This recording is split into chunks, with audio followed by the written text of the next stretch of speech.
I think we've seen a comeback of investors into the Spanish market, frankly, across all areas of activity. So we've seen that in infrastructure, in financial sector, in real estate, again, including land, and leisure, so hotels. And I think that's a major change in the kind of investment that we saw coming in from previous years, frankly.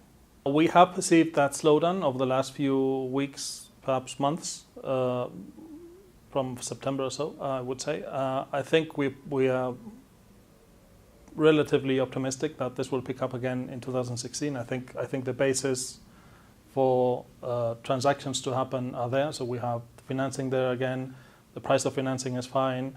There's sellers willing to sell. There's buyers willing to come. The legal framework is more or less stable.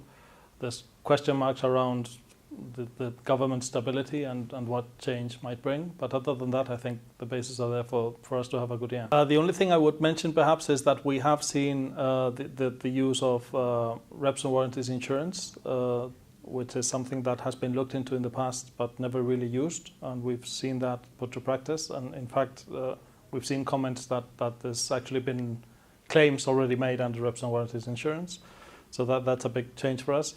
And perhaps clients, specifically international investors, require you to get more involved on the soft area, not just the legal skills, but you need to help them actually do the transaction. So they look at your relationships with the sellers and with banks, and they ask you to act as intermediary in payments sometimes. So that's sort of a change that we're seeing in the kind of work that we do. Yeah, I think there's an element of competition in the market, so that there will be an element of trying to differentiate yourself from other firms, which might be as silly and complex at the same time as being able to have better relationships with peers in the market, or sellers or buyers or banks or just other firms that you get on with to work either side of the table.